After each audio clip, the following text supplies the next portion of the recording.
ইতালির মিলানে বৃহত্তর সিলেট বিভাগের ঐতিহ্যবাহী বিয়ানীবাজার ওয়েলফেয়ার ট্রাস্টের নবগঠিত কমিটির অভিষেক অনুষ্ঠান সম্পন্ন হয়েছে।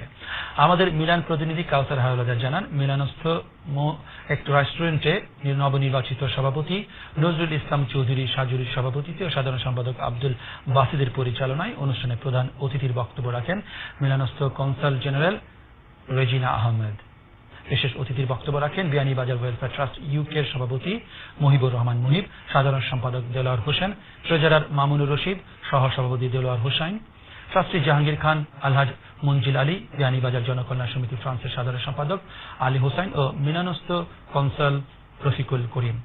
নবগঠিত কমিটিকে শপথ বাক্য পাঠ করান প্রধান অতিথি রেজিনা আহমেদ।